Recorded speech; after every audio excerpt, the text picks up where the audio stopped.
Surat in 1964, and that time Surat population only 275,000, not 3 lakh का नहीं था.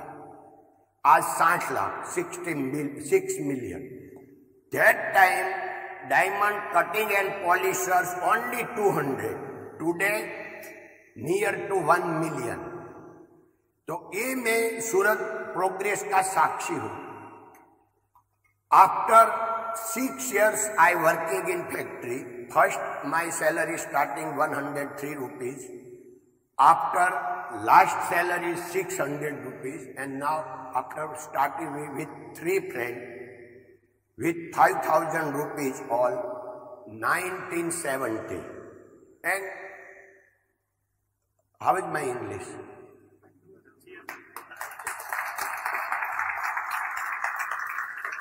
I know my English is without grammar.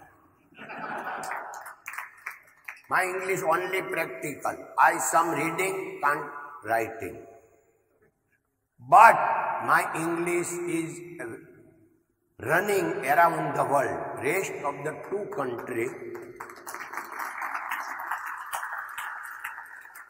British and India, because British has its mother language, that why without grammar not my English valid. And India has largest speaking English in the world. That why India don't take. That why I can't speak in India. But when I go to Sweden, Switzerland, Japan, Germany, ये लोग को ऐसा लगता है कि उनको बहुत English आती है, हमको नहीं आती है. इसलिए हमारा इंग्लिश पूरा वर्ल्ड में घूम रहता है. अरे सही है, हमारी ऊपर अंग्रेज राज करते थे. तो जब मैं 77 में पहली बार बेल्जियम गया और यहाँ बैंक मैनेजर को मैंने पूछा कि आप मेरे को हेल्प करेंगे. मेरे को ABCD भी नहीं आती थी in 77. तो मेरे को इंग्लिश हर महीने जाना पड़ेगा यूरोप, अमेरिका, मेरे को इंग्लिश सीखना पड़ेगा. तो ये बोला कुछ सीखने की जरूरत नहीं, आपको इंग्लिश आती है, आपको मालूम नहीं. मेरे कैसे? तो बोला कि कोई भी इंडियन 500 वर्ड इंग्लिश में बोल सकते हैं, कोई भी इंडियन. अभी 200 ग्रामर का सीखने का है. और सीखने के लिए आप ऐसा करो, आपका गुजराती न्यूज़पेपर मंगाओ, उसमें आपको जो अच्छा लगे वो न्यूज पढ़ लो. बाद में टाइम्स ऑफ इंडिया मंगाओ, वही न्यूज फिर से इंग्लिश में पढ़ो, तो आपको इंग्लिश हर दिन 1-2 शब्द आ जाएंगे. ऐसे 6 महीने में पूरी हो गई. देखो ये इंग्लिश इतना, जिसका आपने इंग्लिश के लिए कितना 4 साल आपने उसमें इंग्लिश सीखने में लिया है, आज तक बहुत मेहनत किया है. तो भगवान की दया से ये हमारा बिजनेस में चलती है. अगर I talking with doctor I can't, with you I can't, but only our business.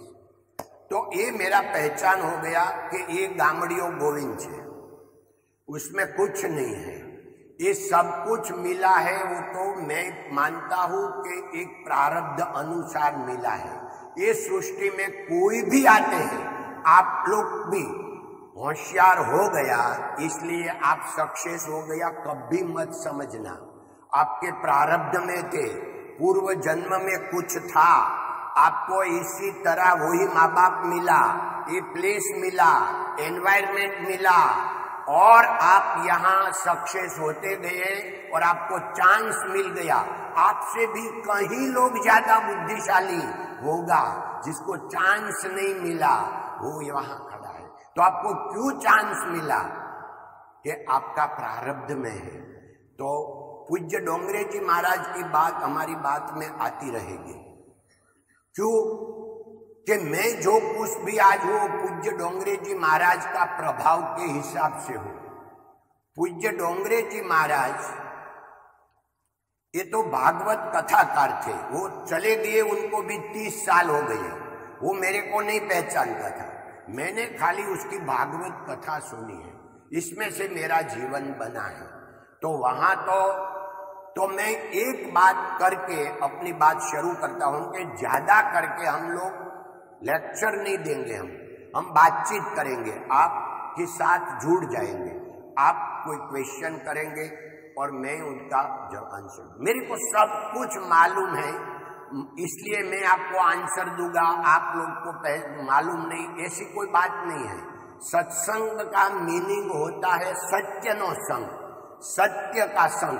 तो ये सत्य का हम संग करेंगे और उसमें आपको तो जो कुछ मिले मेरे को मालूम नहीं आज, मगर मैं तो यहाँ लेने के लिए आया हूं कि इतना क्वालिटी पीपल को मिलने का मिला, ये मेरे इससे ज्यादा सद्भाग्य की बात क्या हो सकती है। तो मेरे को आपसे लेने का है, मैं यहाँ लेने के लिए आया हूँ, मगर मेरा जीवन कैसे बना और आपके भी बहुत काम का ये एग्जाम्पल है। तो मैं वो 5 मिनट में एग्जाम्पल पूरा करके आपकी क्वेश्चन शुरू करूंगा। आप सब लोग को एक एक क्वेश्चन मेरे को पूछने का है, मेरी स्ट्रेंथ क्वेश्चन में है, तो आपको मेरे को सपोर्ट करने का है और आपको क्वेश्चन रेडी रखने का है। जब मैं वर्कर था 1968, तो मैं रविवार के दिन ये कथा सूरत में चल रहा था, मैं कथा सुनने को गया। मेरे को ऐसा लगा कि आज कोई मैं तभी इतना नहीं समझ पाता था कि इस शरीर में कुछ चेंज आया है, मगर शरीर हल्का फुल्का हो गया एकदम आम। तो मैं सीधा सेठ के पास चला गया कि बॉस मैं 7 दिन काम पर नहीं आऊंगा, मेरे को ये बहुत अच्छा लगता है, मैं कथा सुनने को जाऊंगा। बॉस ने बोला कि तू जो काम करता है वो अगर तू नहीं करेगा तो मेरा 8 लोग बैठेगा फ्लो चार्ट में, तो तेरे काम तो कर 20 डायमंड हर दिन ब्रूटिंग करता था, करना पड़ेगा। तो मैंने बोला कि मैं रात को आके बना दूं तो क्या चलेगा। तो मैं 6:30 बजे जब खत्म हुए कथा सीधा कारखाने में चले जाओ, रात को 12, 1, 2 बजे तक मैं 20 डायमंड बना दूं, सुबह में कथा में जाऊं। मेरे को क्या मिला ये वो वहां तो 30,000 लोग कथा सुन रहे थे, किसको क्या मिला मेरे को मालूम नहीं। वो डोंगरी जी महाराज ने बताया कि आपको मान चाहिए, तो हमने सोचा कि हमको तो चाहिए। तो इसने ऐसा बोला आप सबका हृदय को पूछ लो कि आपको सबको मान सम्मान चाहिए, तो बहुत इजी मिलेगा, मुफ्त में मिलेगा। कैसे मिलेगा कि आप दूसरे को मान दो तो आपको मान मिलेगा, दूसरा कुछ नहीं है इसमें। इस सृष्टि का ऐसा नियम है, ये सब समझाया कि आप जो भी दुनिया को देते हैं यही ये जगत में से वापिस मिलते हैं। फिर एग्जाम्पल दिया कि आप हिमालय में चले जाओ, वहां लाखों पहाड़ियां हैं, वहां जाके अगर कोई बड़ा आवाज से बोले भगवान तेरा भला करेगा, तो 10-20 बार आवाज आएगा, भगवान तेरा भला करेगा, भगवान तेरा भला करेगा, भगवान तेरा भला करेगा, क्योंकि पहाड़िया में से आवाज वापिस आती है। अगर वहां जाके कोई बोले तेरा सत्यानाश होगा, तो 10-20 बार आवाज आएगा, तेरा सत्यानाश होगा, तेरा सत्यानाश। ऐसे जगत में ये सृष्टि का नियम है कि आप जो भी जगत को दो आपको वापिस मिलते हैं। तो हमने सोचा कि मुफ्त में है तो उसका कैसे हम बात नहीं, तो अखतरा तो करना पड़ेगा। तो हम फैक्ट्री में 40 पीपल थे, 40 लोग, 15 से 25 साल का। तो मैं फैक्ट्री में दूसरे दिन जाके सबको मान सम्मान के साथ बोलना लगा, क्यों कि सब यंग थे, सब मेरे को गोविंदा बोलते थे, भगवान भाई होगा तो मैं भगो बोलते थे, वीरजी भाई होता तो वीरो बोलते थे, कांजी भाई होता तो कानो बोलते थे, ऐसे सब लोग थे। दूसरे दिन मैंने जाके सबको मान सम्मान दे दिया, कांजी भाई, वीरजी भाई, भगवान भाई। तो सब लोग मेरा मश्करी करने लगा फैक्ट्री। वो बोला गोविंदा नु खही गयो छे, तो खिसक गया, आप लोग समझे नहीं। तो मैंने खाली हंसी दू, कुछ भी बोलू नहीं, ओनली हंसी दू। 2 महीने में ऐसा चमत्कार हुआ कि बॉस चाय मंगावे, आधी चाय मेरे को दे, उसके बाजू में मेरी सीट हो गई। और अगर मेरी कोई मश्करी करे तो 3 लोग 4 लोग आ जाए, गोविंद भाई का नाम मत लेना, ये मुफ्त में गोविंदा 2 महीने में गोविंद भाई हो गया। मैंने बोला कि ये तो बहुत फॉर्मूला अच्छी है। फिर मैंने शुरू किया, मेरा छोटा ब्रदर स्टडी कर रहा स्कूल में, उनको भी मैंने आप बोलने को शुरू किया। फिर सबको आप बोलने को शुरू किया। उसका क्या रीजन हुआ, फैमिली में मान सम्मान मिल गया। फैक्ट्री जब शुरू की तो हम सब वर्कर को भी आप बोलते थे, तो सब लोग वर्कर को लेके आवे, शेठ बहुत अच्छा है, हमको आप बोलते हैं, चलो चलो वहां। तो बढ़त बढ़त बढ़ जाए, तो बढ़त हो गया। फिर मैंने बोला ये फॉर्मूला बहुत अच्छी है। तो फिर मेरा भतीजा हुआ, भांजा हुआ, किसी को भी मैंने तू नहीं बोला, आपसे ही बात किया जन्म से।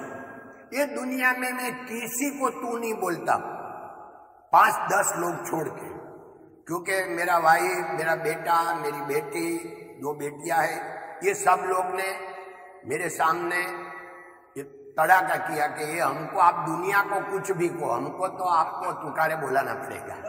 तो फिर वो वहां झुकना पड़ा। तो खाली 5-10 लोग ऐसा है कि मैं उनको एक तू से बात करता हूँ, सबको आप ही बोलता हूँ। उसका राज क्या हो गया, 3rd जनरेशन आया, भांजा का बेटा, भतीजा का बेटा, सबको मैं आप ही बोलता हूँ। भाई उत्कर्ष भाई कहेंगे चारों खड़े हो जाओ, ये मैं चारों हमारा भांजा और भतीजा का बेटा है, उनको जन्म से कभी तू नहीं बोला, सबको आप ही बोलता हूं।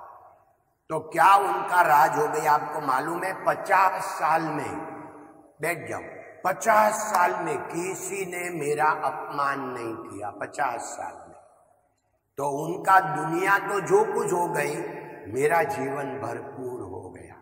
मेरे को जो मिला ये मैं आपको बांटने के लिए आया हूं कि देखो, आप कितनी भी सत्ता है, कितना भी आपको आएगा, आप तो बड़ा होके इतना ऑफिसर बनेंगे, आप लोग के एक डिसीजन से करोड़ लोग को भी असर हो सकता है। अभी एक ऐसा ऑफिसर था, 130 करोड़ को असर हुआ कि नहीं हुआ, हो सकता है।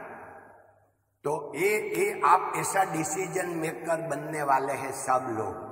मगर ख्याल रखना कि अगर जो खुद का अच्छा नहीं करता, ये दुनिया में किसी का अच्छा नहीं कर सकता, तो शुरुआत हमारे से करना पड़ेगा।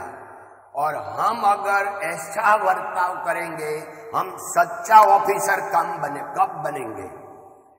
लोग सामने तो बहुत वखान करेंगे, yes sir, yes madam, yes sir, yes sir, बहुत कुछ करेंगे। बाहर जाके क्या बोलता है, ये आपकी वैल्यू है।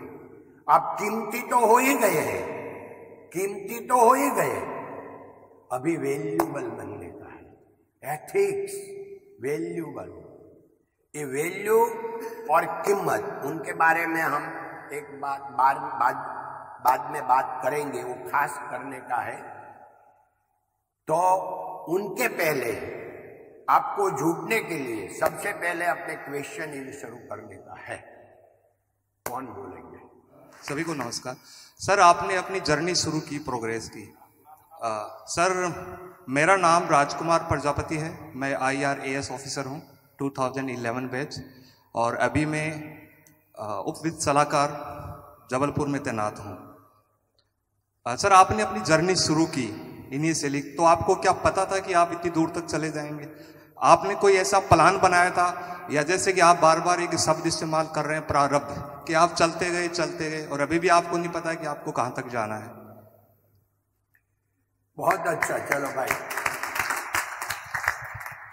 ये मेरा ऐसा लास्ट 20 इयर्स का अनुभव रहा है कि कोई भी फंक्शन में जो पहला क्वेश्चन पूछते हैं उसमें बहुत जिगर होनी चाहिए, बहुत। क्योंकि सब लोग ऐसे समझते, ऐसे हम लोग ऐसे समझते हैं कि मैं ऐसा क्वेश्चन करूंगा तो दूसरे को ऐसा लगेगा उनको इतना भी मालूम नहीं है। तो इसलिए वो नहीं पूछते। सब लोग ऐसे समाज में ऐसे होते हैं, आप है कोई भी है, पहला जो क्वेश्चन करता है उसमें लीडरशिप का गुण होता है, तो ये लीडर जरूर बनेगा, उनके लिए ताली बजाएं। धन्यवाद। पहला, हमने कभी मुंगेरी लाल का सपना नहीं देखा। हमने तो हमारा डोंगरे जी महाराज को आप पहचान गए। डोंगरे जी महाराज का बहुत सिद्धांत है, जो ऐसे कंपनी चलती है, ऐसे मेरा जीवन चलता है, ऐसे फैमिली चलते हैं। डोंगरे जी महाराज बोलता था ऐसे, आप भूतकाल को भूल जाओ, यू फॉरगेट पास्ट, और भविष्य की कोई चिंता मत करो, you don't worry for future, you work only present. आपका वर्तमान काल सुधार लो, पास्ट को सुधार लो, यू केयरफुल ओनली फॉर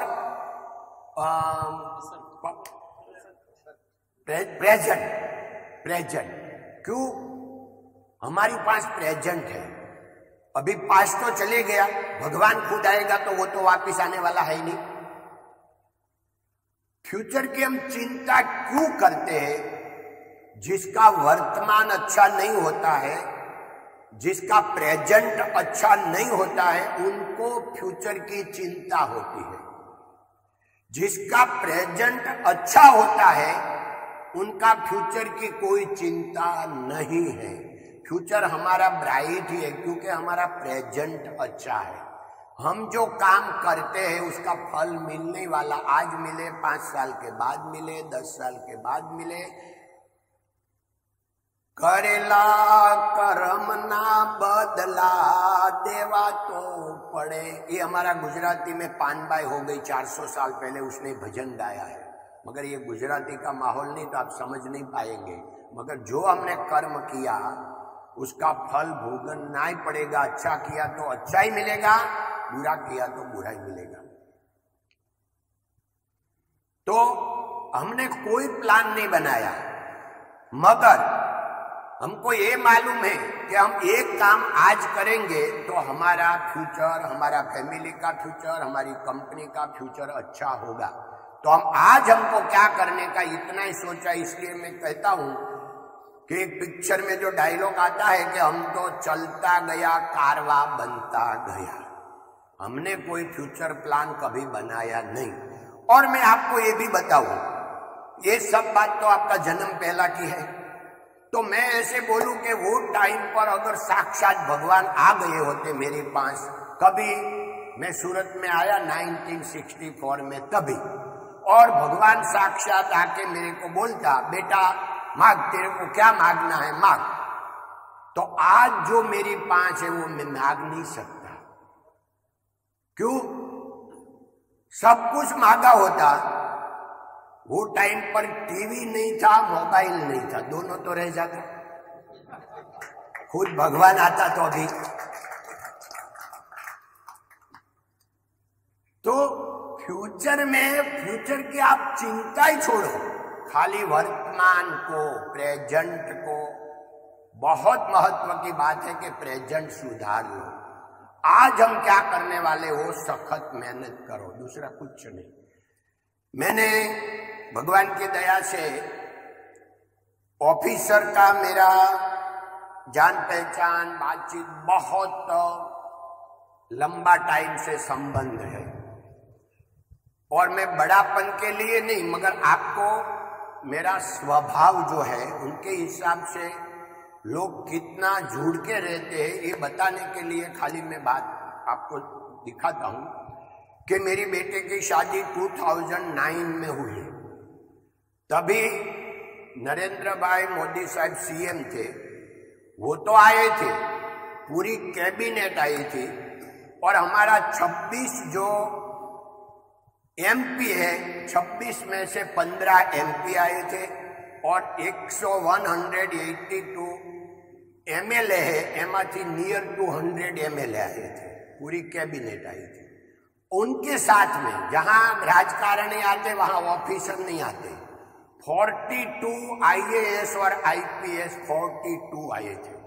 तो ये रिलेशन 10 साल पहले की मैं बात करता हूं। तो रिलेशन बनता है कैसे? स्वभाव से। स्वभाव कैसा है? मेरी कोई एजुकेशन पूछ के नहीं आते हैं, उनको ऐसा लगता है, क्योंकि मैं समझता हूं कि ऑफिसर कभी जहां राजकारणी होते वहां नहीं आते, क्योंकि उनको पीछे बैठना पड़ता है। क्यों भाई, हम अपमान सहन करने को जा रहे हैं। फिर भी 42 कैसे आए? प्रेम, प्यार। ये प्यार की बात मैं करता हूं, कितना प्यार से जुड़ा हुआ है। तो भगवान की दया से ये प्यार के हिसाब से आपको मालूम होगा कि लास्ट 2 इयर्स एगो हमने, मेरा मदर का नाम का एक अवार्ड चलता है, संतोकबा मानव रत्न अवार्ड, उनको देने के लिए राष्ट्रपति खुद आए थे। और लेने के लिए किरण कुमार जी और सत्यार्थी, ये दोनों लेने वाला था। 1 करोड़ का राशि है। और वो लोग, राष्ट्रपति जी ने उसका स्पीच में बोला था कि राष्ट्रपति का ऐसा प्रोटोकॉल है कि ये राष्ट्र के अलावा कोई अवार्ड राष्ट्रपति नहीं देते। ये आज पहली बार प्रोटोकॉल तोड़ के मैं यहां आया हूं। इतना प्यार राष्ट्रपति ने दिया। और आपको इससे भी जान के आनंद होगा कि ये तो सब लोग आए, सब लोग आते रहते भगवान की दया से, मगर 2 दिन पहले सूरत जब राजनाथ सिंह जी पधारे तो उसने डिनर हमारे वहां लिया था। तो ये अचीव है, मगर ये पूर्ण नहीं है। यहां से हमारा जीवन नहीं बनता, हम जीवन हमारे लिए जीते हैं। अगर मान लिया कि हमारे वहां सब लोग आए, हमारा अचीव हो गया, तो हम नीचे गिर जाएंगे। हमारा जो वैल्यू है वो हमारे से है, हमारा वैल्यू बना रखने का है। हम कौन है वो हमको जानने का है। तो हमारे लिए हम जीते हैं, हमारे लिए करते हैं। मैं बड़ापन के लिए ये सब बात नहीं बताता हूं।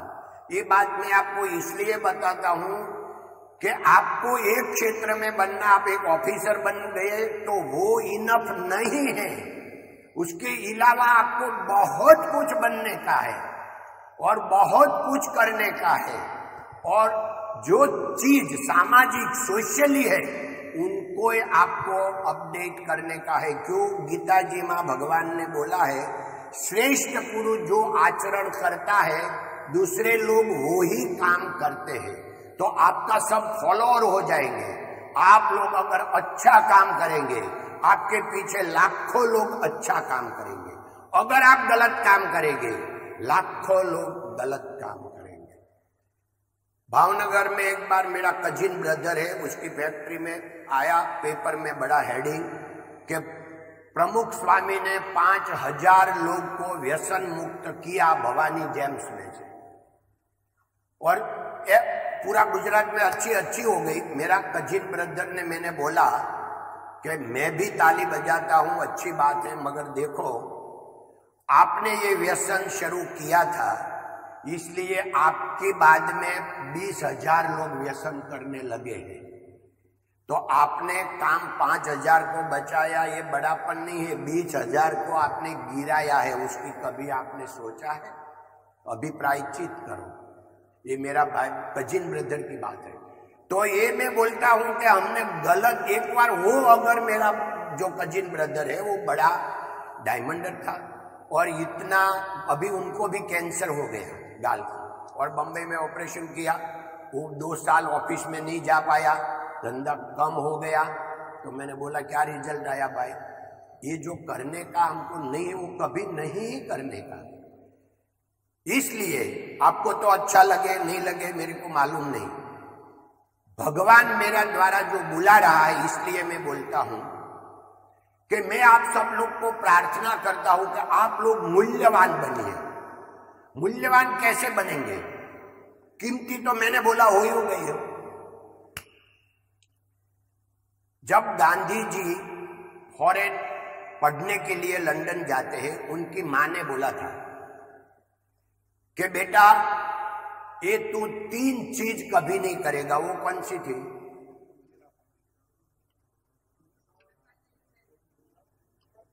માંસ, મદિરા અને મોહિनी। तीन म था। आपको पढ़े लिखे आप सब मालूम है, क्योंकि आपको तो एग्जाम में भी वो क्वेश्चन आ सकता है, इसलिए पढ़ना ही पड़ता है।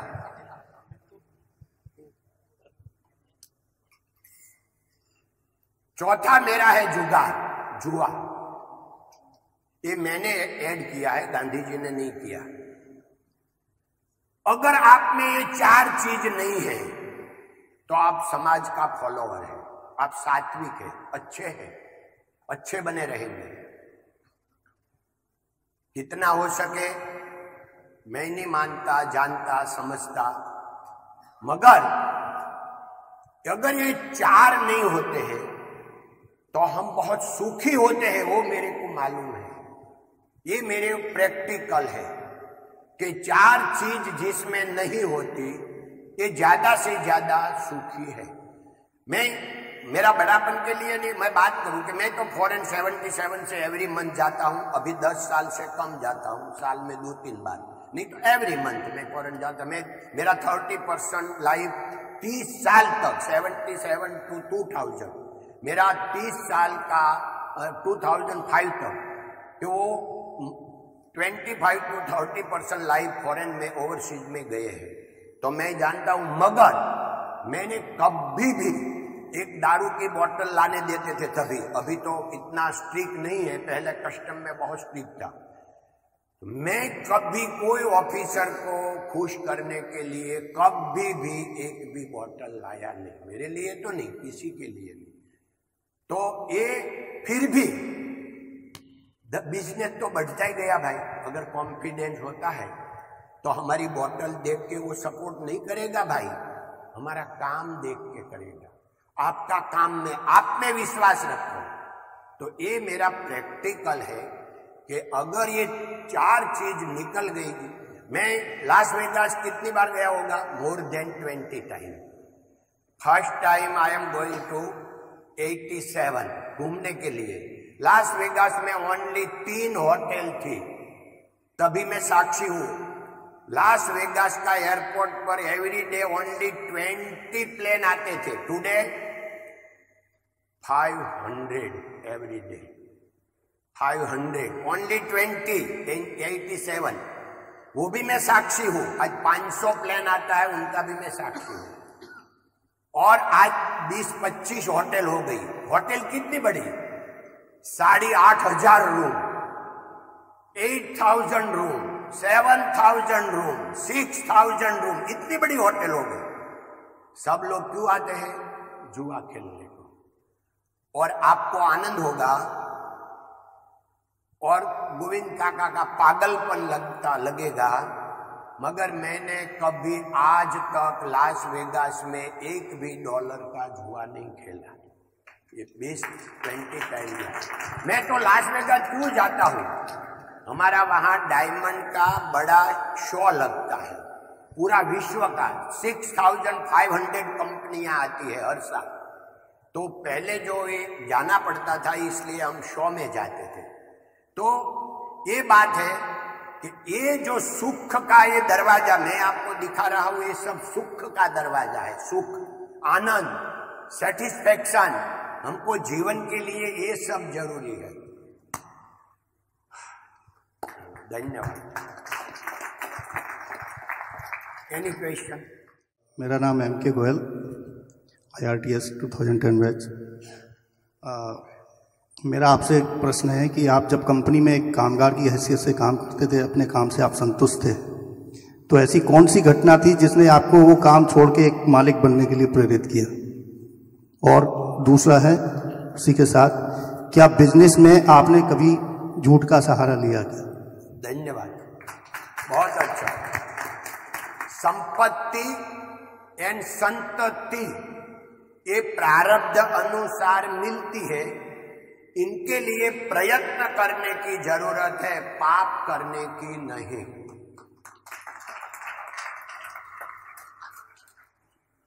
तो हम लोग जब ये दृढ़ विश्वास मेरा मन में बैठ गया कि मैं कभी झूठ का सहारा नहीं लूंगा, सर ने पहले बोला कि आप जब सर्विस कर रहे थे तो खुद का करने को कैसे विचार आया।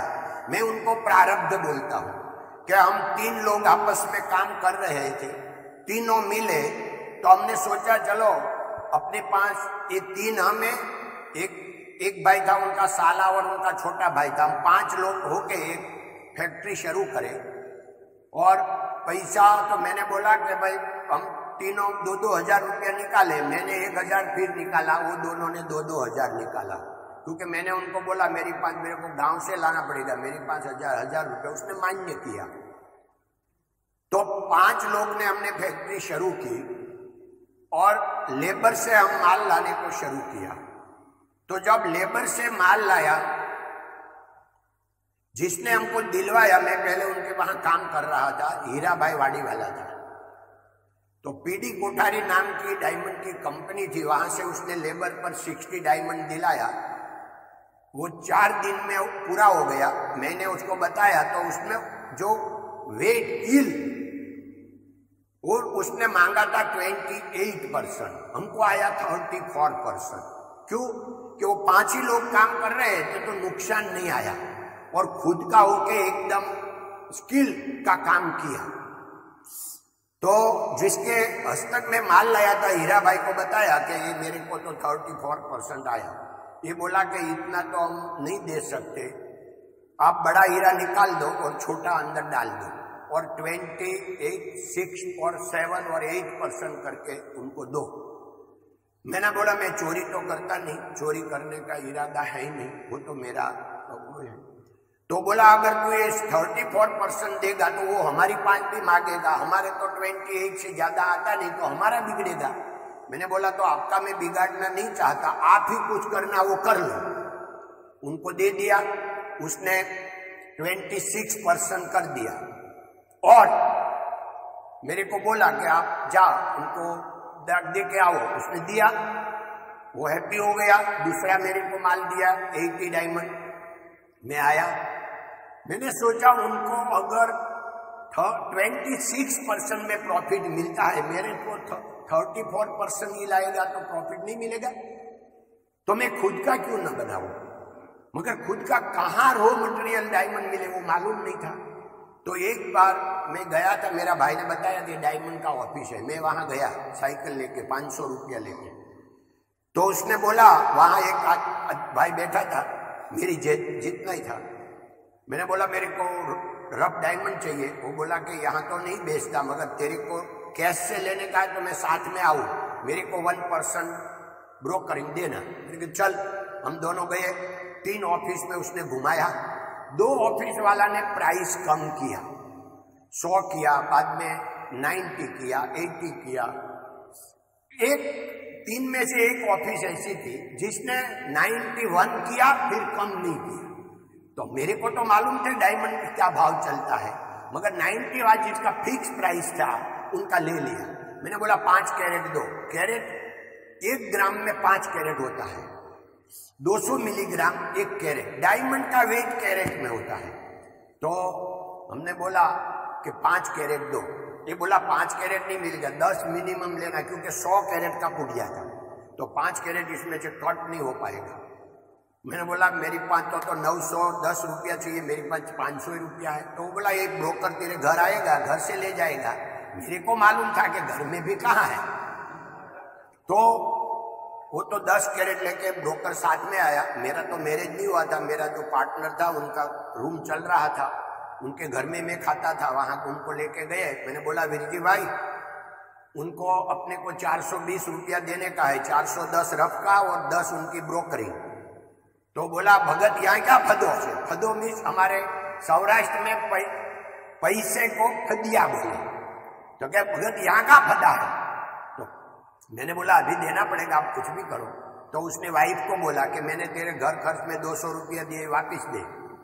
और पड़ोसी से 200 रुपया उसने लिया और 400 हो गया, जेब में से 20 रुपया दिया। ऐसे ही करके ये पहला बिजनेस शुरू हुआ।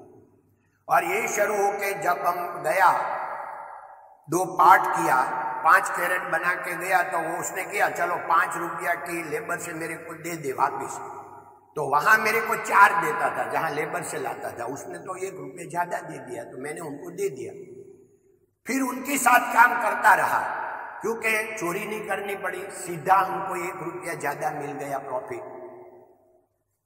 2 महीने के बाद ऐसा हुआ, एक भाई मेरा पड़ोस में का फैक्ट्री चला दी कि तू थोड़ा ट्रीट कर दे उनको तो तेरे को पैसा 40% ज्यादा मिलेगा। कैसे? तो के डायमंड की धार जो है उसको ब्लैक कर दे तो ये थोड़ा कलर वाला सब डायमंड व्हाइट लगता है और व्हाइट का प्राइस ज्यादा आता है। तो मैंने बोला कि मैं सीख तो लूं। मैंने बोला कैसे होता है, बना दे। उसने बना दिया। मैं वो डायमंड मार्केट में 700 का भाव करके डायमंड रखा और वहां जाके मैंने पहला ही ऑफर 625 की आई। मैंने बोला नहीं, हमको 700 के अंदर नहीं बेचने का है। उन्होंने बोला 635 को बेचने है तो उसको लेने का है ना, नहीं लेने। मैंने वापिस दिया और मैं जिसको देता था उसकी 5 गया कि उनका ऑफर है 635। तो बोला मेरी को 640 में दे दे, 5 रुपया बढ़ा के।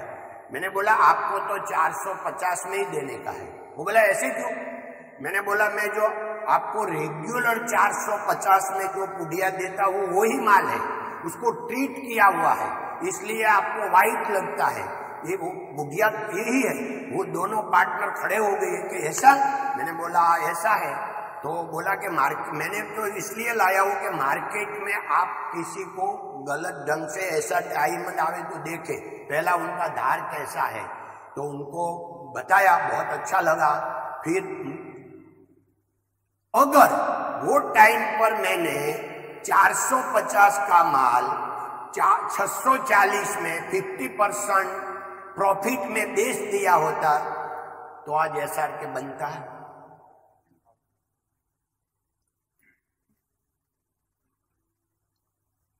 भाई साहब बनता आज एसआर के। अगर हमने गलत वो टाइम पर किया होता तो यहां पहुंचता। ये बात है, सब लोग दुनिया में डायरेक्ट कोई नहीं सोते, सब बैठ के बाद में ही सोते हैं। सबको मालूम है, चाहे पीछे वो वर्कर है, भिखारी है, ऑफिसर है, बड़ा प्रधान है, राष्ट्रपति है, सब लोग बैठ के ही सोते हैं, डायरेक्ट कोई सो नहीं सकते। सबको सब कुछ मालूम है। हमको मालूम है ऐसा कभी नहीं समझता, सबको सब कुछ मालूम है। तो ये कुदरत हमारी साथ रहती है, इसलिए बढ़ जाए। क्योंकि 2008 में मैं स्टोरी अभी नहीं करूँ, ऑनलाइन आपको मिल जाएगी, मगर 2007 में हमारी कंपनी 25 नंबर पर थी, 20 to 25 नंबर पर। 28 का बड़ा रिसेशन आया और 29 में हमारी कंपनी हो गई टॉप 5 में। कैसे हो गए? सत्य का प्रयोग, सत्य ना साक्षी, सत्य नो वे। ये कैसे सत्य क्या है वो ऑनलाइन आप जब गोविंद धौलकिया डालेंगे तो पूरा आपको जब भी आएगा ये उसमें से तो कोई न कोई लेक्चर में मिल जाएगा। तो सत्य की बहुत बड़ी ताकत है। भाई साहब ने बोला कि कैसे ये यहाँ तक पहुंचा, तो ये मैं डोंगरी मुरारी बापू पहली बार 2003 में हमारे वहां आया, तब मैंने वेलकम प्रवचन में किया था कि बापू मैं मेरा बड़ापन के लिए नहीं मगर मैं पूरा युवा वर्ग को ये मैसेज देना चाहता हूं कि कंपनी यहां तक पहुंची है और हमने कभी भी गलत काम नहीं किया है। और हमारा डायमंड मार्केट में हमारा ओपन चैलेंज है 50 साल से कि मैं पैसे के लिए, बिजनेस के लिए अगर एक भी बार गलत बोला तो मैं बिजनेस छोड़ दूं, इतना ओपन चैलेंज है आज भी। क्यों? तो सत्य की बहुत बड़ी ताकत होती है। तो हम ऐसा नहीं, हम क्लाइंट का कितना ध्यान रखते हैं। ये GIA आपको सब मालूम है ना, GIA का सर्टिफिकेट डायमंड में आते हैं, अमेरिकन कंपनी है।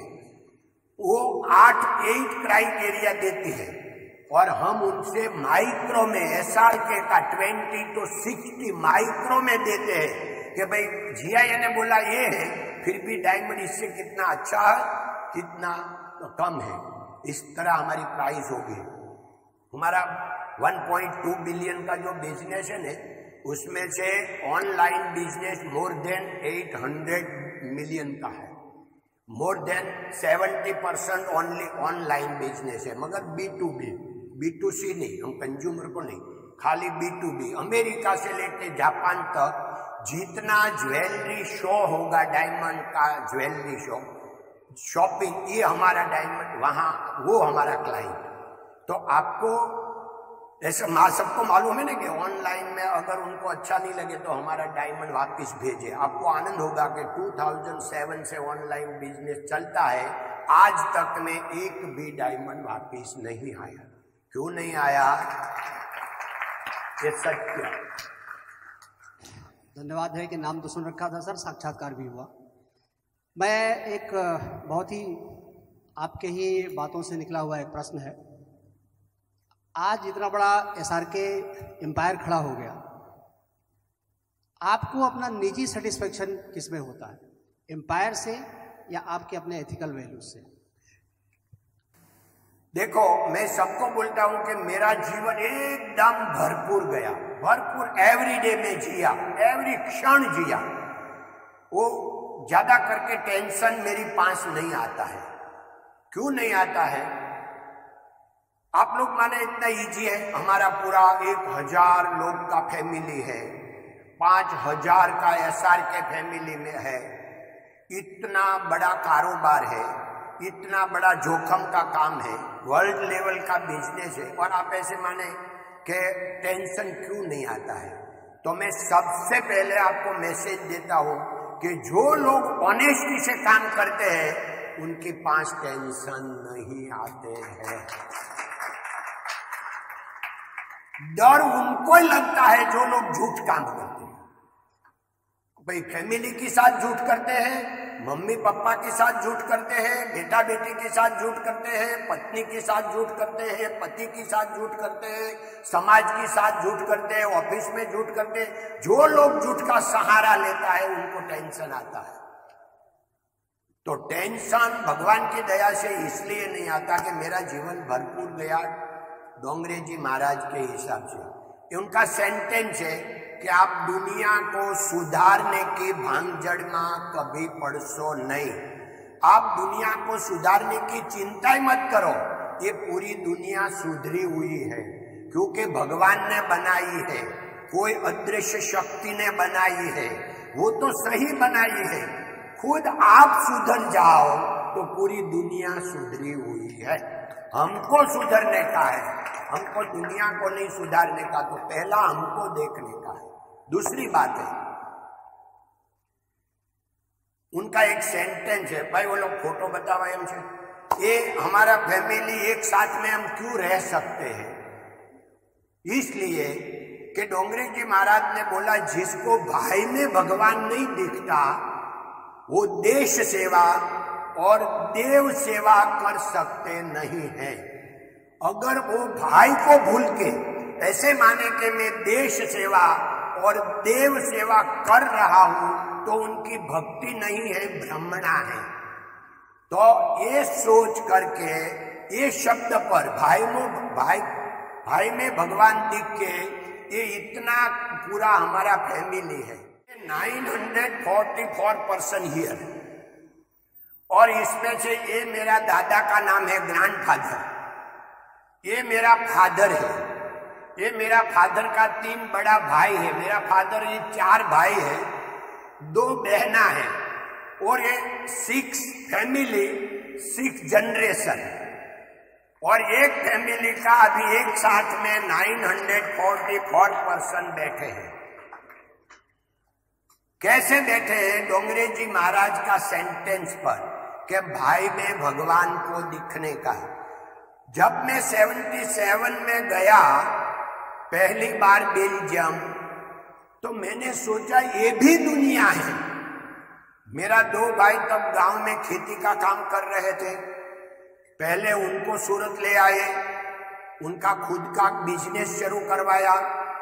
उनके बाद जो कजिन ब्रदर थे सबको एक एक करके, सब लोग ने 4 करके एक भाई को इकट्ठा करे, एक पैसा दे, एक स्किल दे, एक हेल्प करे, वर्कर दे, ऐसा करके मेरा कजिन ब्रदर 17 और 13 सिस्टर, 30 फैमिली। अभी ये साल हमको दूसरा फोटा निकालने की इच्छा है। अगर आपको देखने का है तो ये नवरात्र में हम लोग एक साथ में इकट्ठे होते हैं, तो ये नवरात्र में प्रोग्राम अभी होगा। मेरा नाम अजीत महालोक हुआ। मैं RCF कपूरथला में पोस्टेड हूँ और मैं बिहार का रहने वाला हूँ। और आपने अपनी वक्तव्य का शुरुआत की थी वंदना से और बाद में बोला नेक्स्ट था वंदे मातरम। उससे मैं ये समझता हूँ कि आप में देशभक्ति की भावना है। तो मैं आपकी राय जानना चाहता हूँ कि हमारे देश के सामने जो समस्या है अभी, जो ज्वलंत समस्याएं हैं, जैसे बेरोजगारी की समस्याएं बोलते हैं, या फिर क्लीनलीनेस, स्वच्छता, गंदगी, या पानी, ये इसके बारे में आप क्या सोचते हैं? धन्यवाद भाई, ताली बजाओ साहिब के लिए। मैं 30 साल से सब ऑफिसरों के बहुत क्लोज हूं, सब डिपार्टमेंट में। जितना 10-15 साल के बाद ऑफिसर थोड़ा नरम होते हैं और 30 साल के बाद एकदम नॉर्मल हो जाते हैं, मगर 10 साल वो बहुत एकदम अभिमान से आया है। I am something, I am something, I am something. 10 साल तक वो प्रजा को बहुत परेशान करते हैं। 10 साल तक ईगो बहुत एकदम ऊंचा पॉइंट पर रहती है, वो आप में नहीं आना चाहिए। ये साहिब की जो बात है क्वेश्चन की, तो श्लोक के बारे में बोलता था, तो देखो भाई, इस श्लोक का अर्थ यही था कि गीता जी कौन है। गीता जी की पहचान के लिए वो पहला श्लोक था और गीता जी का 18 नाम है, ये सब आता था। तो उनके हिसाब से मैं गीता जी का प्रभाव में हूं। आप लोग ने कितना इसमें है कि जिसने गीता जी का पठन किया है? प्लीज, वाह, धन्यवाद। चलो ताली बजाओ 10 लोग के लिए। अभी मेरी प्रार्थना है, आप धार्मिक ग्रंथ उनको मत समझे। गीता जी मैनेजमेंट का गुरु है। गीता जी वर्ल्ड में मोर देन 1000 लैंग्वेज में मिलती है। गीता जी ओनली 700 श्लोक। मैं कैसे भाग्यशाली, जब 15 साल का हुआ तो गीता जी पूरी मौखिक गुजराती में हो गई। तो ये कोई गुरु नहीं, किसी ने बताई नहीं, किसी ने बोला नहीं, किसने किया? तो इसलिए मैं मानता हूं कि कोई योग है पूर्व का, नहीं तो कौन बोले कि भाई गीता जी। तो मेरा जो मैनेजमेंट का सिद्धांत है पूरा गीता जी में से आया हुआ है। तो आप लोग अगर गीता जी पढ़ेंगे, धार्मिक के हिसाब से नहीं, मैं बार बार बोलता हूं, ओनली मैनेजमेंट के हिसाब से। कोई भी आप क्वेश्चन, आपका जीवन का 50 क्वेश्चन ले लो और आप 50 क्वेश्चन लेके बैठ जाओ, 2.5 घंटा लगेगा गीता जी पढ़ने में। ओनली 2.5 आवर्स, 2.5 घंटे में आपको पूरा क्वेश्चन का आंसर मिल जाएगा, कोई भी धर्म का है। मगर इसमें ज्ञान योग है, कर्म योग है, भक्ति योग है, समाधि योग, कोई भी रास्ता मैनेजमेंट में उसमें मिलता है। तो आप गीता जी को जरूर पढ़ें। सत्य का जो आपको आश्रय करने है, इसके लिए सत्य का प्रयोग वो गांधी जी को पढ़े। और आपको हार्ड वर्क करने का है, उसके लिए आप अब्दुल कलाम को पढ़ें। इसमें अब्दुल कलाम को कितने पढ़ा है? धन्यवाद, गुड लक। तो उसमें से 30% ऊंचा हाथ हुआ, उसके लिए ताली बजाओ, बहुत। मगर मैं दुख के साथ कहता हूं कि 70% ने क्यों नहीं पढ़ा, तो अभी पढ़ लेना, मेरा प्रार्थना है। मैं आपका अपमान करने के लिए नहीं, मगर आपको मैं बोलता हूं कि अगर आपको महान बनने का है, अगर महान पुरुषों को नहीं पढ़ेंगे तो महान कैसे होंगे? अभी बात मेरे को जो मूल्य और कीमत की करने की, वो करके कितना टाइम रहे वो आगे हम चलेंगे, नहीं तो ये बात रह जाए तो आपको बहुत नुकसान जाएंगे। कीमत और मूल्य में क्या फर्क है? 1922 में जो लंदन में अपना इंग्लैंड का राजा था, उनके पास वो टाइम पर मोर देन 25% पृथ्वी का वो राजा था और मोर देन 25% पब्लिक का वो किंग था, मालिक था। मित्रों, वो टाइम पर गांधी जी के पास पोतड़ी के अलावा कुछ न था, मगर ये राजा कीमती था, गांधी जी मूल्यवान था। ये उनके पास प्राइस थी। क्यों? More than 25% on the earth. अपने पास तो एक फार्म आ जाए, एक कॉर्नर का बंगला अच्छा आ जाए तो कितना हमको हवा में भर जाती है। हमारे पास तो इतना बड़ा बंगला हो गया, इतना बड़ा फार्म हो गया। उनकी 25% पृथ्वी कितना कीमती, मगर आज 100 साल के बाद उनका नाम हमको याद नहीं है, आपको याद नहीं है। 700 करोड़ में से 40-50 करोड़ को याद होगा। और गांधी जी के पास कोई कीमत थी भाई? कोई पैसा था? कुछ भी था? मूल्य था। तो आज 700 करोड़ में से 400 करोड़ लोग उनको पहचानते होंगे। आप सब लोग पहचानते? हमारी जेब में आ गए। क्यों? मूल्यवान था। अपने को मूल्यवान बनने का है, कीमती हो गया। इसलिए मैं बारंबार कहता हूं, पैसे से सुख मिल जाए, इससे बड़ा कोई झूठ है ही नहीं।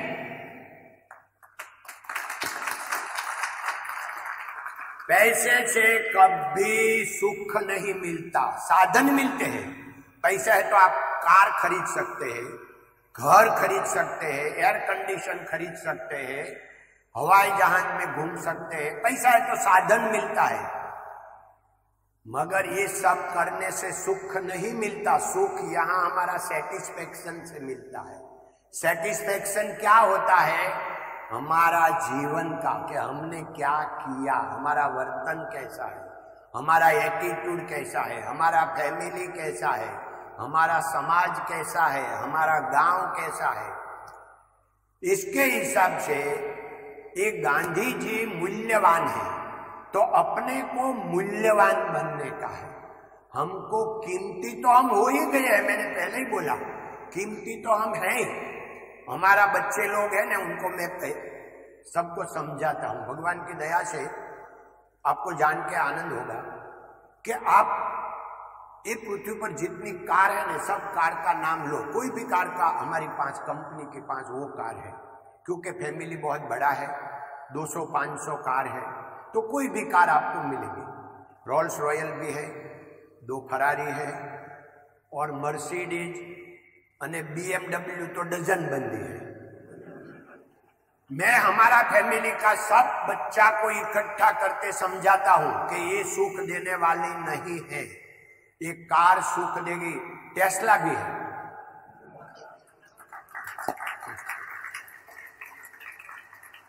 ये सुख देने वाली कार नहीं है। अगर ये कार सुख देती तो हम उनको पार्किंग में छोड़ के घर में क्यों आते हैं? उनको बेडरूम में नहीं रखते।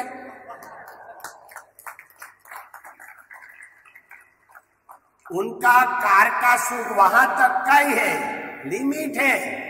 ये साधन है, साध्य नहीं।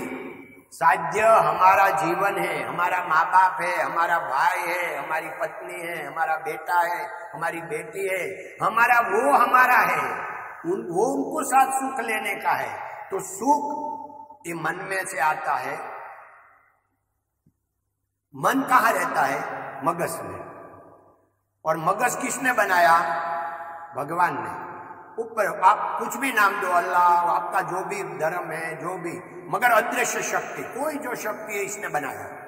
हमारा माँ बाप ने नहीं बनाया, हमने नहीं बनाया, नहीं तो हम अच्छा नहीं बनाते, सबसे अच्छा बना देते।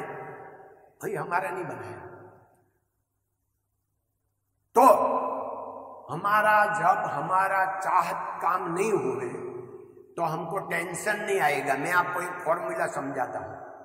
आपके पास बहुत प्रश्न आएगा, बहुत प्रश्न आएगा, क्योंकि आप लीडर हैं, आप ऑफिसर हैं, बहुत आएगा। आपको इतना ही सोचने का कि भाई मगज किसने बनाया? भगवान ने बनाया। उसमें कितना सेल है? करोड़ों करोड़ों करोड़ों। कितने सब इकट्ठा गुठे रखा है? भगवान ने, कुदरत ने, नेचर ने। सामने वाला हमारे साथ बराबर व्यवहार नहीं करे तो उसमें कोई उनका दोष है?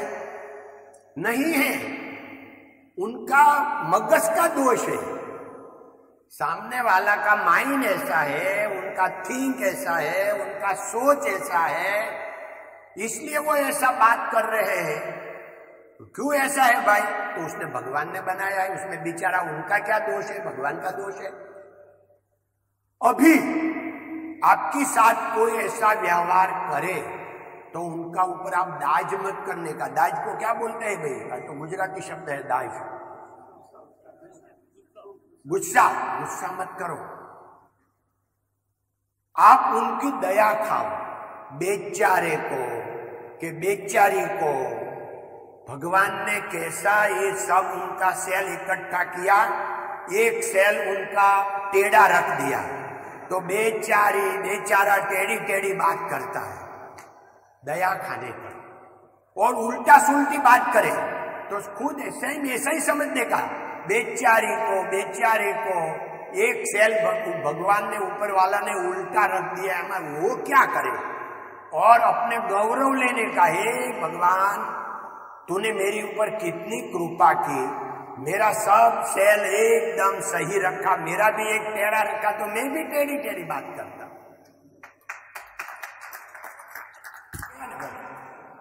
अभी कोई कभी टेंशन होगा, अभी किसी के ऊपर नफरत आएगी, अभी किसी के ऊपर क्रोध आएगा? नहीं आएगा। यही सोचने का बस, ये सोच पूरा जिंदगी पर शुरू रखो ने। उनका जो कुछ हुए दुनिया का हमको चिंता, मगर हमारा बहुत अच्छा हो जाएगा, हमारे पास टेंशन नहीं आएगा, हमको मजा आ जाएगा जीने में। इतना फॉर्मूला जो हो गया तो मेरा यहाँ आना सफल हो जाएगा। बस इतना आपका माइंड में आ गया। Please sir.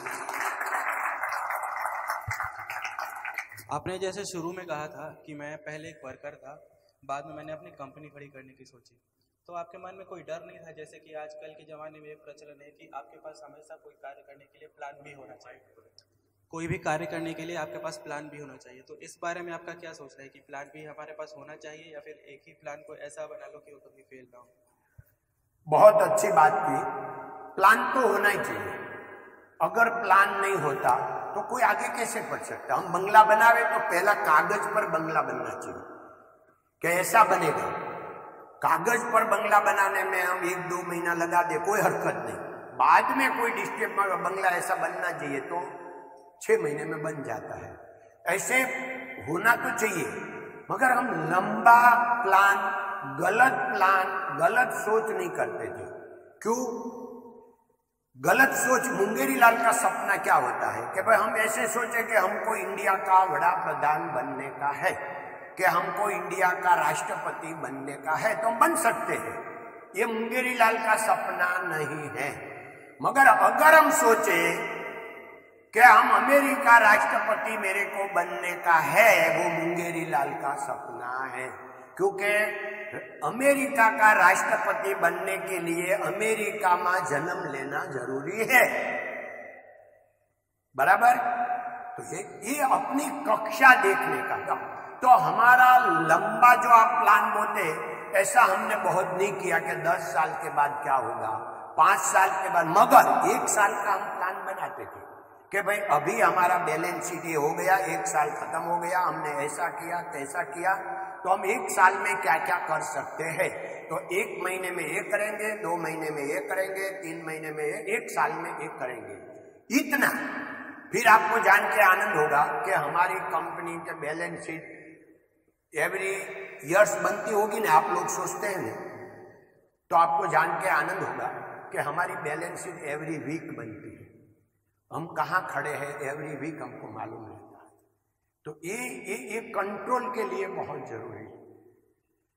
हमारी कंपनी में, कंपनी हमारी जो आपने देखी कि इतनी बड़ी कंपनी इससे वो कीमती हो गई। 1.2 बिलियन की कंपनी, इतना 5000 लोग, ये लोग इतने ओवरसीज में ऑफिस, इतना सेल, तो उनकी कीमत हो गई। उनका मूल्य बहुत अनेक गुना ज्यादा है। कंपनी का मूल्य क्या है? हमारी कंपनी में कोई व्यसन नहीं है। 5000 लोग का जो हमारा एक काफिला है, उसमें हमारा सेंटेंस है कि आप व्यसन छोड़ो अगर कंपनी छोड़ो। तो हमारा ये निर्व्यसनी कंपनी है। नो गुटखा, नो सिगार, नो टोबैको। वो आप अल्कोहल की बात करते हो, वो तो है ही नहीं, वो तो रहता ही नहीं है, खास करके गुजरात में। तो ये उनका कंपनी का मूल्य है। हमारी कंपनी में नफरत को एंट्री नहीं है, ये सब एंट्री नहीं है। कोई आपस में झगड़ा नहीं कर सकते। दो लोग आपस में झगड़ा, हम कभी वर्कर नहीं बोलते, हमारी कंपनी बोलते हैं SRK फैमिली मेंबर। कोई भी है उसमें बॉस से लेके और प्यून तक सब फैमिली मेंबर। हम सबको समझाते हैं कि SRK क्या है। एक बिल्डिंग बन गई तो SRK हो गई, नाम लिख दिया तो SRK हो। SRK तो वो तो जैसे बोले निराकार है, उसका कोई आकार ही नहीं। हम सब लोग इकट्ठा हुए तो SRK बन गई। तो SRK का हम सब अंग है, बॉस भी वो एक अंग है। वो अंग क्या है? मगज है, कि वो डिसीजन लेवे तो पूरा कंपनी को फर्क पड़ता है। मगर हाथ पैर और सब दूसरे लोग सब है। तो ये करके, मगर हम बोले झगड़ा नहीं, किसी को प्रॉब्लम होवे तो उसका सिस्टम है, उनका मैनेजर को बोलेगा। नहीं उनको सेटिस्फेक्शन हुआ, any person come to me, कोई भी मेरे पास आ सकता है। खाली ऑपरेटर को लिखाने का कि मेरे को अंकल को मिलने का है, हमारा नाम है काका। तो वहां बॉस नहीं है कि बॉस को मिलने का, ऐसा नहीं, गोविंद काका को मिलने का है। काका बोले तो आ गया, तो काका को मिलने का है बस। तो हमारा पेड़ पर नाम आ जाता है, इतना लोग को मिलने का है, तो मैं बुला लेता हूँ। उनका कोई काम है, हम उनके साथ। हमारा कंपनी में पगार का पी बोलने का 50 साल से मना है, कोई पगार का डिस्कस नहीं कर सकता। तो क्यों 50 साल से भाई ऐसे क्यों चलते हैं? भाई ऐसे इसलिए चलते हैं कि उनकी लायकात से हम ज्यादा बांटते हैं। ये हमारा कॉन्फिडेंस, हमारा मगज होना चाहिए। हम उनको समझते हैं कि यही हमारा जीवन है, यही लोग हैं, यही हमारी स्किल है, यही हमारी आबरू है। ये सब समझ के हम कार्य इसलिए बोल सकते हैं। हम उनको सैलरी नहीं दे। अभी एक वीक ही हुआ, हसमुख अभिया जी आए अपने ऑफिस में, अभी तो रिटायर्ड हो गए। वो तो 20 साल से गुजरात में था, तो हमारा फ्रेंड था। तो उसने, मैंने बोला कि सर एक फैक्ट्री में मैं ले गया साथ में दिखाने को। तो वर्कर के पास गया, मैंने बोला मैं तो वर्कर के साथ ऐसे ही बात करता हूँ, जाते ऐसे, ऐसा नहीं कि वो कोई, क्योंकि मैं भी वर्कर था ना, वो मेरा ही फैमिली है, मेरे जैसे ही, मैं भी वही था। तो मैंने बोला कितना पढ़ाई किया? तो बोला 8। तो मैंने बोला कि कितना सैलरी लास्ट मंथ तेरे को आया? तो कि 1,35,000। तो मैंने बोला कि अच्छा चलो वेरी गुड।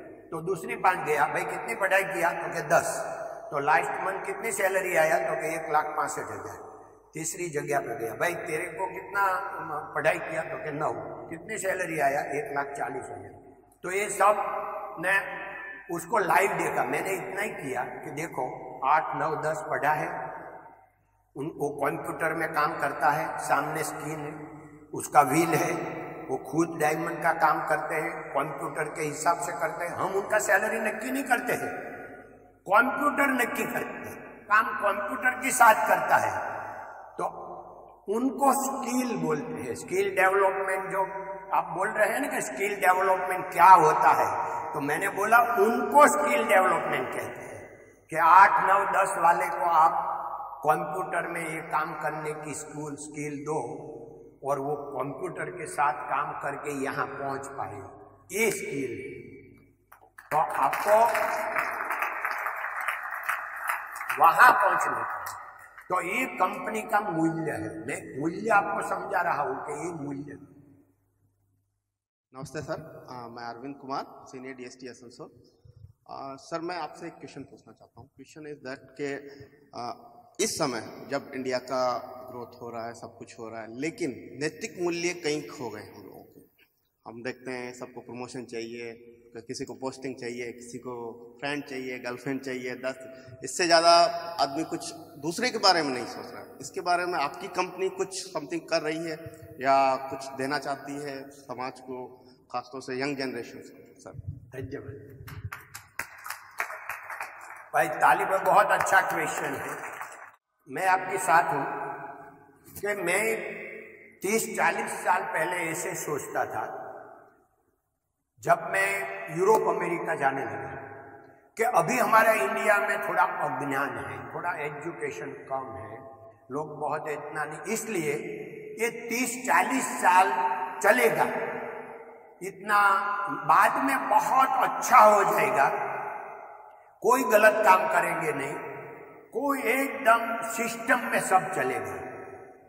मगर मैं आज स्वीकार करता हूं कि 30-40 साल पहले जो सिस्टम थी उससे अब जाने जो मेरा सोच था, अब में बहुत अब जाएगा, लाइक यूरोप अमेरिका बहुत नीचे गिर गया है, वो मैं आपके साथ हूं।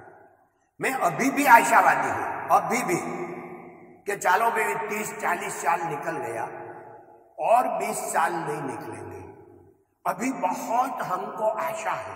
ये उम्र में भी मेरे को आशा है, 70 साल की उम्र में भी आप लोग जो भारत को, जो भारत का भावी है, नेक्स्ट जनरेशन, ये लोग गलत करने नहीं चाहते।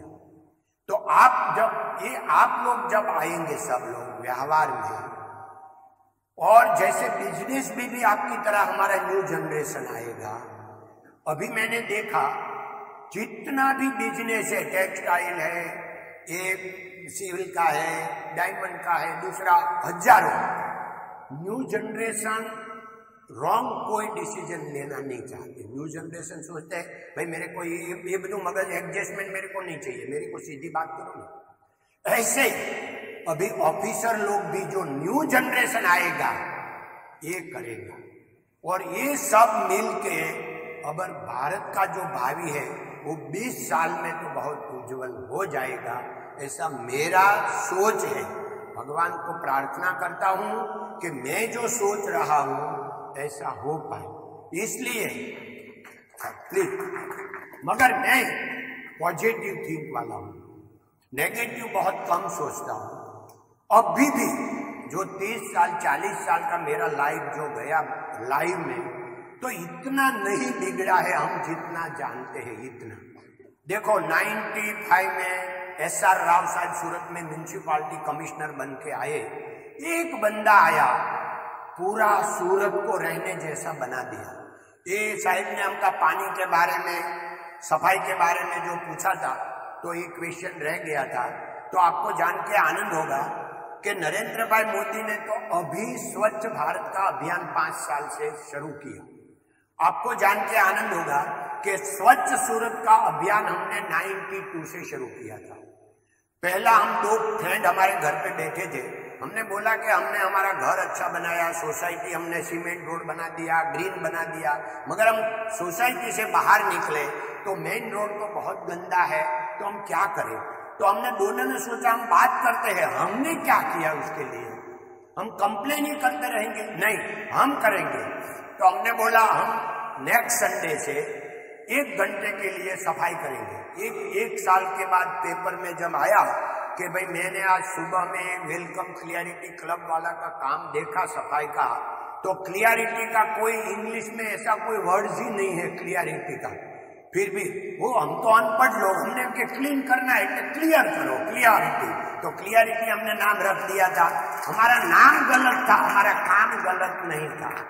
तो हमने वो काम 6 साल तक एवरी संडे 1 घंटा किया। हमारा कोई प्रमुख नहीं, कोई उसमें एक पर मैनेजमेंट नहीं, 250 लोग खाली, उसका नाम था कमांडो, मेंबर नहीं कमांडो। तो कमांडो करके उसको रखता था। 5 ट्रक हम रखते थे, 1 ट्रक में झाड़ू सब सामान आवे, 4 ट्रक में कचरा। तो हम जब नेक्स्ट संडे को जो सोसाइटी में जाने वाले उनको बोल देते थे कि हम नेक्स्ट संडे आपके वहां आएंगे। तो वहां जाके हम सफाई करते, हमारा भाषा था मौन। सब लोग ऐसे बोलते राजकारणी आया, मत लेने के लिए आया, ऐसा। तो हमारी भाषा मौन थी, खाली हंसी देने का, कुछ आंसर नहीं देने का, किसी को कुछ नहीं बोलने का, काम बोलने का। ऐसा करके फिर वो 95 में SR राव आया, तो उसने देखा कि ये नॉर्थ सूरत में ग्रीन एंड क्लीन है, तो हमको मैं जो सपना लेके आया वो तो यहाँ अभी रेडी है। तो उनका स्टाफ ने बताया कि यहाँ गोदानी स्कूल है, गोविंद काका और उनकी पूरी टीम ये सब कर रही है। तो बोला हमको मिलने का, वो सामने से मिलने को आया और बोला कि हमको साथ चाहिए। मैंने बोला साहब बहुत अच्छा, भगवान ने आपको भेजा होगा। तो फिर वो 2.5 साल रहा, 2.5 साल में उन्हें सूरत रहने के जैसा बना दिया। कैसे बना दिया? उधना रोड, साउथ सूरत, ईस्ट सूरत, दोनों बहुत रोड पर लोग बांधकाम हो गए थे। एक लाल पट्टा लगा दिया कि भाई यहां तक वो कट करने का है। तो राव साहब आवे, देखो भाई आप आपका मकान आपके हाथ से अच्छा कट करो, नहीं तो म्यूनसिपालिटी वाला आएगा, गलत ढंग से करेगा और पैसे भी लेंगे, आपको खर्चा भी होगा। तो मैंने वो देखा है 2-3 किलोमीटर में सब खुद का मकान बनाया, खुद तोड़ रहे थे। ये SR राव साहब ने किया। और अच्छा, दो गुरु गोविंद दोनों खड़ा, किसको लागू पाई, बलिहारी गुरुदेव की जिसने गोविंद दिखाए। तो उसका अर्थ ऐसा है कि जब हम सफल हुए तो भगवान भी आए, गुरु भी आए, किसको पाए लागे? तो पहला गुरु को पाए लागो भाई। क्यों? कि उसने भगवान के लिए बुलाने के लिए हमको विजन दिया था। तो गुरु का नंबर 1। ऐसे राव साहब ने जब आया, ये सब काम करने लगा, तो किसी को तो खुशते हैं, तो सब लोग डेलीगेशन लेके गवर्नमेंट ऑफ गुजरात में गांधीनगर गई कि उसको हटाओ, ये तो पूरा तोड़ने का, पब्लिक का परेशान कर रहा है। तो अच्छा था वो टाइम पर केशुभाई पटेल, केशु दादा हमारा CM था, उसने बोला कि वो सही कर रहा है, ऐसे कैसे सूरत बनेगा, हमको सूरत खूबसूरत बनाने का है, तो थोड़ा तो करना पड़ेगा नहीं। तो उनको रहने दिया, इसलिए सूरत बना। हमारा वेलकम क्लियरिटी क्लब में 1 घंटा एवरी वीक में नहीं मगर मोर देन 20 टाइम राव साहब को कचरा टोपला लेने के लिए आया था। इतना बड़ा IAS ऑफिसर 20 टाइम टोपला लेके, तो ये उसने खुद किया, खुद करने का था। तो ये बात हो गई क्लीन की। और अभी पानी की बात है, हम लोग ने पानी का काम पूरा सौराष्ट्र में, सौराष्ट्र जलधारा ट्रस्ट में हमने 2000 में 3 साल किया। हमारे गांव में मोर देन 100 चेक डैम हमने बनाए थे। और 3 साल तक में हमारा फ्रेंड था मथुर भाई सवाणी, हम लोग 5 लोग इसमें जुड़े थे। पूरा सौराष्ट्र में गवर्नमेंट गुजरात के साथ रहकर इतना काम किया कि वो एकदम सूखा हो गया था पूरा सौराष्ट्र, आज एकदम ग्रीन हो गया। डिपेंड ऑफ द सौराष्ट्र जलधारा ट्रस्ट हमने 53 JCB लिया था। सौराष्ट्र जलधारा ट्रस्ट में 53 खुद का JCB, खुद को काम करने का। और गवर्नमेंट के साथ गवर्नमेंट 60 पहले 90% देती थी। हमने केशु भाई को समझाया आप खाली 60% दो, 40% काम करेगा गांव लोग, मगर ये पैसा लेने के लिए 11 सिग्नेचर चाहिए, ये सब निकाल दो, 2 सिग्नेचर रखो गवर्नमेंट के। 2 सिग्नेचर रखी, काम हुआ। 1200 करोड़ का काम किया गवर्नमेंट ऑफ गुजरात ने। वो टाइम पर 1200 करोड़ दिया था, मगर काम हुआ 12,000 करोड़। ये क्योंकि पब्लिक पूरी सौराष्ट्र की जुड़ गई। गांव गांव जाके हमने समझाया कि आपके गांव में 40% गांव को रखकर खुद काम करो। जो खुद काम करता है फिर उनकी संभाल खुद रखता है। तो ये अवेयरनेस की। तो पानी का भी ऐसे काम किया, ये सफाई का भी किया। तो भगवान ये जीवन में भरपूर क्यों गया? देखो मेरे को 45 साल में कभी क्रोध नहीं आया, तो इतना कारोबार चलता है तो क्रोध की जरूरत नहीं पड़ी। भाई क्रोध कौन करता है? कमजोर लोग, कमजोर आदमी, कमजोर स्त्री, कोई भी कमजोर मानव क्रोध करते हैं। क्रोध करने से हमारा काम चलता है, ये पहले दिमाग में से निकाल दो।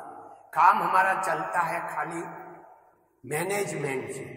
तो काम एक कमजोर हमने नहीं किया। दूसरी बात है, मेरा वाइफ अनपढ़ है, उनको खाली चंपा बेन गोविंद भाई, इसके अलावा कुछ भी नहीं आता है, क्योंकि वो स्कूल ही नहीं गई। और हमारा अरेंज मैरिज था, पहली बार तो उनका मुखड़ा सुहागरात में देखा। फिर भी आज मैरिज को 49 इयर्स हुआ, आपको जान के आनंद होगा, एक भी झगड़ा हमारे दोनों को बीच नहीं हुआ 49 से।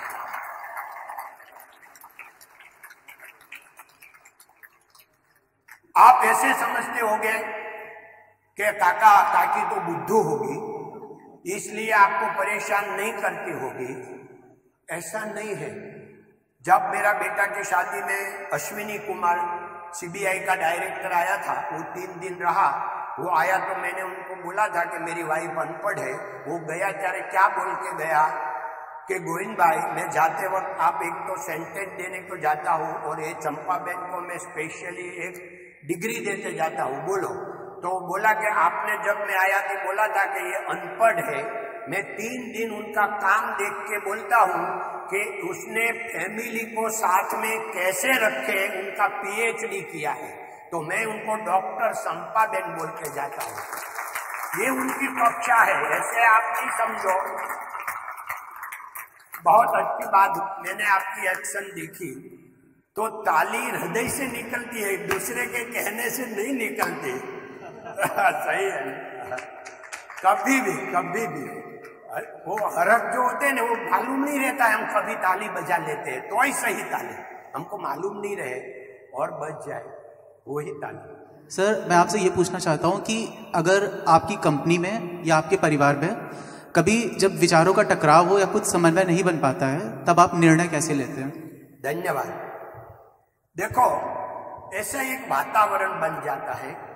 हमारी कंपनी, हमारा फैमिली में क्या हुआ कि 1982 में हम लोग खेत में रहने वाला लोग, पुराना अगर हमारा गांव की बात आप करें तो 11 साल तक एक पैर में चप्पल नहीं देखा और आदिवासी जैसा हम लोग जीवन जीते थे।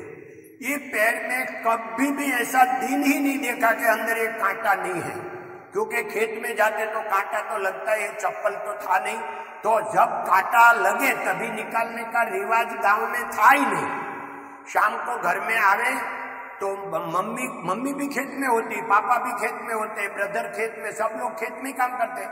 तो जब घर में आवे, अगर रात को टाइम मिले तो वो रात को मम्मी को बा बोल दे तो मम्मी रात को निकाल देती। और कोई पानी में जाके उसको अगर इन्फेक्शन हो जावे तो गोड़ एंड सॉल्ट, मीठा, ये दोनों लगा के यहाँ पाटा बांध देने का, बस यही उनका इलाज। तो ये जीवन हम जीते थे। तो ये इसमें से ये सब वातावरण फैमिली में ये बनाया कि आप आपका पूर्व का याद रखो। मेरे को प्रॉब्लम है तो मेरे को क्या प्रॉब्लम है, आप सब भी लोग समझो। हम छोटी छोटी बात में बहुत दुख होते हैं। हम क्या दुख करते हैं मालूम है? हमको हम वड़ा प्रधान क्यों नहीं बने, उनका कोई दुख नहीं है। हमको दुख है मैं यहां गया पार्किंग क्यों नहीं मिला, हमको ये दुख है। मैं आज गया मेरा बेटा स्कूल क्यों नहीं गया। छोटी छोटी बात में इतना अज्ञानी है। सुख को हम दुख में परिवर्तित करते हैं। हमारा फैमिली में 82 में हम सब लोग खेत वाला, तो एक सूरत में खेत था। मेरा बड़ा भाई ने बंगले का प्लॉट लिया, वो जिसने प्लॉट बेचा वो खेत वाला था। तो कोस्टमारा करके गांव है। तो मेरा बड़ा भाई ने बोल दिया कि हमारा पूरा फैमिली टिफिन लेके आपका खेत में आवे तो आप आने देंगे? तो क्या आइए, वहां तो आंबावाड़ी है, सब कुछ है। हम सब लोग पूरा फैमिली गए। तो हमने ऐसा सोचा कि भाई एक दिन पूरा फैमिली, हम 5 भाई साथ में रहे, हम रियल 5 ब्रदर, उन्हें 2 सिस्टर, तो कितना अच्छा लगा। तो हम अभी एवरी मंथ मिलेंगे। तो हमने एवरी मंथ मिलने को शुरू किया। उसका क्या राज हुआ कि हमारा फैमिली की बात हम गांव में किसी को नहीं बताएंगे। हमारा घर की बात ये फैमिली मीटिंग में आप बात कर सकते हैं, जो कुछ कहने का है। तो क्या हुआ कि 1-2 बार कि ये भाभी ने ऐसा बोला था, आंटी ने ऐसा बोला था, वो वैसी बात करती थी। ये 2-3 मीटिंग में बात आया। और आज हम खाली साल में 3 और 4 ही मीटिंग करते हैं। अभी एवरी मंथ नहीं हो पाती, मगर कोई लोग ऐसी बात करते ही नहीं कि उसको मीटिंग में जवाब देना पड़े। तो गलत बात, नेगेटिविटी बंद हो गई, तो प्रॉब्लम ही आने का बंद हो गया। ये तो 82 से चल रहा है। तो आज तक अगर किसी को देखो, ये अपना आपको फैमिली दिखाया था, अगर किसी को फैमिली में प्रॉब्लम है तो यहाँ आके बोल सकता है कि ये भाई ने मेरा ऐसा बात किया था, उसने ऐसा किया था, तो 1000 लोग में उनको आंसर देना पड़ता है। तो फैमिली के बारे में कोई नेगेटिव बोलते ही नहीं। सर हमारी डे टू डे वर्किंग में जैसे आपने कहा सर क्रोध नहीं करना चाहिए और आपने कहा सबको सम्मान करना चाहिए, तो सबको सम्मान करना हृदय से तो बहुत आवश्यक है। આજે આપણે પ્રોત્સાહન વિશે વાત કરવાના છીએ। આપણને જો ખરેખર કોઈને જરૂર હોય તો તે છે સ્વયં પ્રોત્સાહનની, ખાસ કરીને ત્યારે કે જ્યારે લોકો પોતાના કારણો માટે કાર્ય કરે છે। તમારા તે કાયમ માટે પાલન કરવા યોગ્ય પ્રોત્સાહન છે। યાદ રાખો કે સૌથી મોટો પ્રોત્સાહક છે તમારો વિશ્વાસ। આપણે આપણી જાતમાં એ વિશ્વાસ ઊભો કરવો પડશે।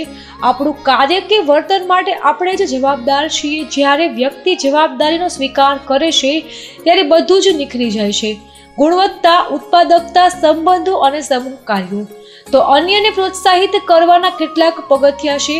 પ્રથમ તો વ્યક્તિની હાજરીની નોંધ લો, બીજું સન્માન આપો, ત્રીજું છે કે સારા શ્રોતા બનો, ચોથો પડકાર ફેંકો, પાંચમું છે કે કાર્યને રસપૂર્ણ બનાવો અને છઠ્ઠું પગથિયું છે અન્યને મદદરૂપ થાઓ।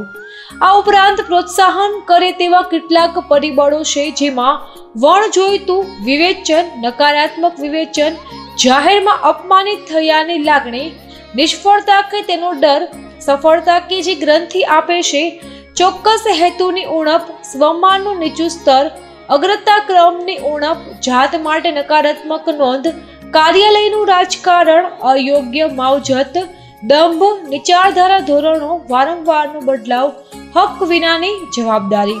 હવે વાત કરીએ હંમેશા પ્રોત્સાહિત કેવી રીતે રહેશો, તો તેના માટે સફળતાની વાતો વાંચવી, પ્રોત્સાહક કેસેટો સાંભળો, વ્યાખ્યાનો સાંભળો અને વાતચીત કરો। ઇન્ટરનેટ પર સારી ચેનલો અને સારા વિડીયો જુઓ, હકારાત્મક અભિગમ ધરાવનાર લોકો સાથે સંપર્કમાં રહો, સફળ લોકો સાથે સંપર્કમાં રહો, મળો, તેમને સાંભળી આરામ કરો, અમુક વખતે રમતો પણ રમો, તમારી જાત માટે અમુક વખતે સમય ફાળવો, માતૃભારતી પર વાર્તા લખો, લોકોને બોલાવો, સારા વિષય પર વાતો કરી સારું વાંચન કરો।